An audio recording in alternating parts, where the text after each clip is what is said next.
Merci d'avoir choisi TV5 Monde. Bienvenue si vous nous rejoignez dans 64 minutes. Le monde en français, place à notre grand angle.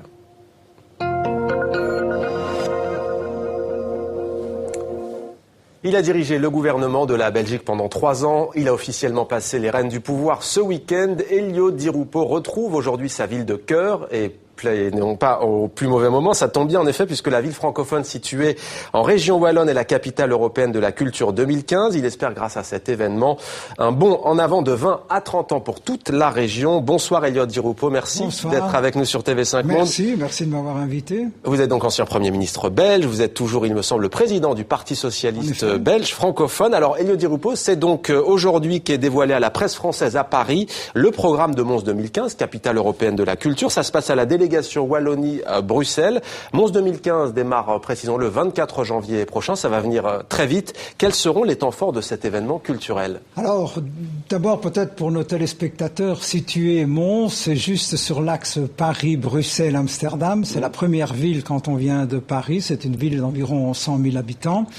C'est une ville donc de taille moyenne à l'échelle européenne et nous avons travaillé depuis 10 ans pour devenir capitale européenne de la culture. Alors, la capitale européenne de la culture, c'est le début d'une nouvelle période intense, non seulement culturelle, mais économique et sociale. Pour moi, cette dimension économique est essentielle. Alors, nous avons prévu au programme 300 événements sur l'année. Nous avons plus de 31 villes et communes partenaires. Nous avons 45 expositions, dont une vingtaine internationales, et 36 créations sur l'année. Mais ce qui est, à mon sens, le plus déterminant, c'est que nous allons avoir un saut qualitatif, une métamorphose de la ville. Et pour nos amis français, ce qui a servi de référence pour nous, c'est Lille. Lille, il y a une vingtaine d'années, 25 ans, on n'y allait pas spontanément. Lille a connu son rôle de capitale européenne de la culture en 2004 et aujourd'hui c'est une ville absolument fantastique, rénovée. Nous avons fait la même chose à la dimension de la ville de Mons. Alors pour vous, Lille a été métamorphosée et vous promettez d'ailleurs une ville de Mons métamorphosée. Expliquez-nous. Alors Mons est une ville avec un patrimoine exceptionnel depuis le XIe siècle jusqu'au XXIe siècle. Nous avons beaucoup rénové, nous avons aussi beaucoup construit. Et parmi les constructions les plus emblématiques, nous aurons une toute nouvelle gare construite par Santiago Calatrava, qui est un des plus grands architectes actuels, et un centre de congrès qui est construit par Libeskind, Daniel Libeskind, qui est un des plus grands architectes du monde. Donc nous avons non seulement fait une rénovation en profondeur de la ville, mais nous avons créé des bâtiments, des institutions du XXIe siècle ultramodernes, tout cela pour faire justement ce saut qualitatif et aussi pour redonner de la fierté. Mons est au centre d'une région qui a connu un reflux économique dramatique. Mais justement, c'est une ville en crise qui a été durement touchée. Vous le disiez, 100 000 habitants, les Montois attendent sans doute beaucoup. Quelles peuvent être, selon vous, les retombées économiques d'un tel événement culturel? Alors, les retombées sont importantes. Et avant de parler des retombées économiques, il y a les retombées, je dirais, psychologiques. Il était fondamental que cette région qui a connu tant de difficultés, que les jeunes en particulier puissent se dire nous sommes capables de faire de grandes choses et dépasser la crise et aller vers le futur. C'est le cas. Être capitale européenne de la culture, c'est quelque chose d'exceptionnel. Il faut beaucoup de talent, de qualité pour pouvoir réussir cette année. Eh bien, on a trouvé les talents, les qualités dans la région. Et donc, c'est un élément important. Deuxièmement, un peu comme à Lille, quand on investit 1 euro, il y a 6 euros de chiffre d'affaires. Donc, rien que durant l'année, il y aura un volume énorme. Nous avons un budget de 70 millions d'euros. Donc ça veut dire que nous aurons un chiffre d'affaires d'environ 450 millions d'euros. Mais au-delà de cela, nous devenons très attractifs. Et alors ce sont les entreprises, les entrepreneurs, les créateurs qui viennent nous voir pour s'installer. Nous avons par exemple Google, juste à la frontière de Mons. Nous avons Microsoft, nous avons IBM qui sont venus. Nous avons une zone importante de toutes petites entreprises dans la digitalisation digitalisation. Ils sont venus, mais ils vont rester, Elio Di Rupo ? Oui, mais justement, ils resteront le temps nécessaire pour leur affaire. Mais ce qui est important, c'est de pouvoir les amener. Ce qui est important, c'est de se montrer attractif. Et comme vous montrez une très belle image de l'hôtel de ville de Mons, j'invite vraiment tous nos téléspectateurs à passer par Mons, car c'est une ville vraiment charmante. Oui.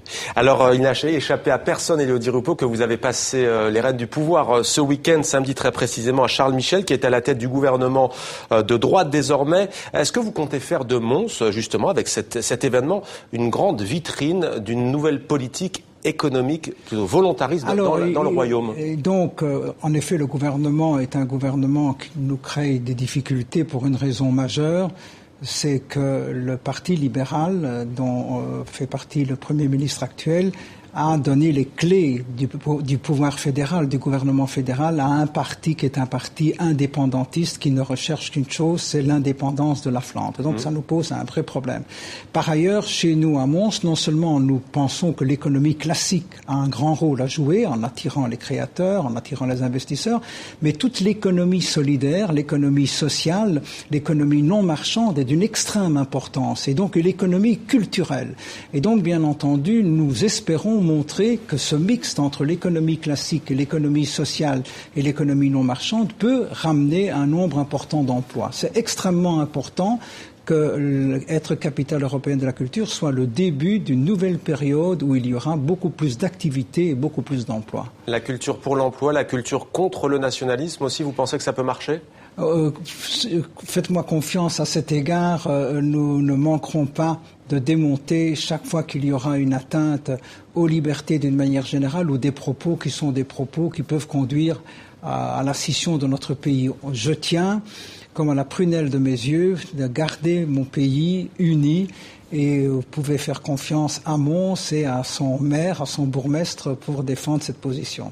Alors Charles Michel va diriger, on l'a dit, un gouvernement où les mystères clés régaliens sont détenus par le parti que vous avez cité, la NVA de Bart De Wever. L'unité de la Belgique est-elle en danger ? C'est un sujet qu'on évoque souvent, mais on a parfois du mal à appréhender le... Alors, il y a deux éléments majeurs avec le nouveau gouvernement qu'il faut retenir. Le premier, c'est que des départements comme l'intérieur et la sécurité, comme les finances, comme la fonction publique et la défense nationale sont dans les mains d'un parti séparatiste.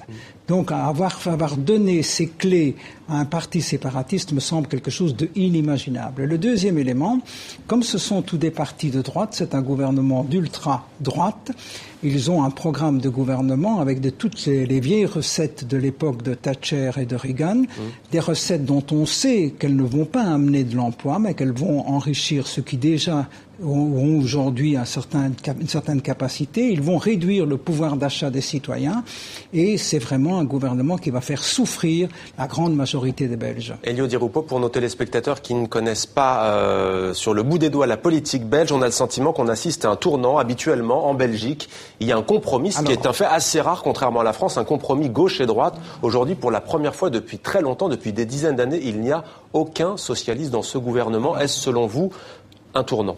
Alors, c'est non seulement un tournant, c'est une rupture. Pas uniquement parce que les socialistes ne sont pas au gouvernement, mais la Belgique, qui est un pays dans le peloton de tête des pays européens. Nous sommes avec l'Autriche, avec l'Allemagne, avec la Finlande. Nous avons traversé la crise mieux que d'autres pays européens, mais nous avons construit notre pays par un dialogue social permanent. Patrons, syndicats, depuis des décennies.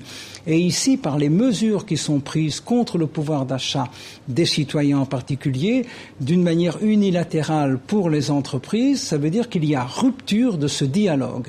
Et donc, on met sur le côté les organisations syndicales, et ça, c'est bien entendu quelque chose d'extrêmement dommageable. Donc voilà, pour la première fois, il y a une attaque frontale contre le modèle de société belge qui était construit sur le dialogue patron-syndicat. On parlait de la culture contre le nationalisme. Concrètement, parfois les néerlandophones disent aussi aux médias internationaux, vous caricaturez la situation, on serait les grands méchants, les francophones seraient les grands gentils. Sur Mons, concrètement, qu'est-ce que ça peut apporter ? Est-ce que vous avez veillé ? Nous travaillons d'ailleurs avec plusieurs villes, non seulement de de France, mais nous travaillons avec des villes néerlandophones. Nous n'avons aucune difficulté. Mons, par exemple, sera à l'image de la Belgique, à la fois francophone et néerlandophone, quand bien même entendu. Déjà, actuellement, nous avons plus de 50% de nos visiteurs qui sont des néerlandophones. Tout ce que nous faisons se fait dans les deux langues. Et puis, il ne faut pas parler de la Flandre. La Flandre, dans son ensemble, n'est pas pour la rupture du pays. Mais le Parti nationaliste, lui, est acteur de la rupture. Ce sont des éléments qui sont très différents. La Flandre est une région qui mérite beaucoup d'attention, qui est extrêmement moderne, extrêmement active, et donc il n'y a aucun sentiment ou ressentiment contre la Flandre, bien au contraire, mais nous combattons bien sûr le parti qui est le parti séparatiste. Je voulais peut-être encore ajouter quelque chose pour Mons, capitale européenne de la culture.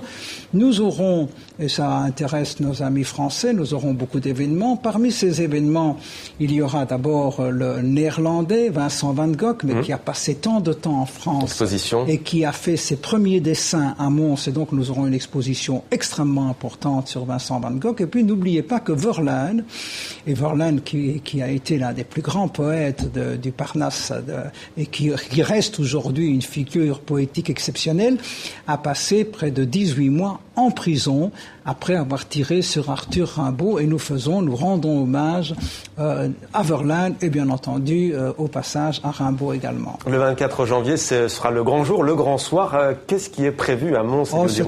C'est en même temps l'inauguration de l'exposition Vincent van Gogh, et puis nous recevrons à la fois le grand public et puis tous les amis qui nous feront le plaisir de venir inaugurer cette année capitale européenne de la culture, et nous le ferons dans la très belle église qu'est la collégiale Sainte-Vaudrue. Elio Di Rupo, ancien Premier ministre de la Belgique, bourgmestre de Mons, merci beaucoup d'avoir répondu à nos questions dans 64 minutes. Vous allez donc assister ce soir à la présentation officielle à la presse française du programme de Mons 2015. C'est très précisément à la délégation Wallonie-Bruxelles. Merci à vous, Elio Di Rupo.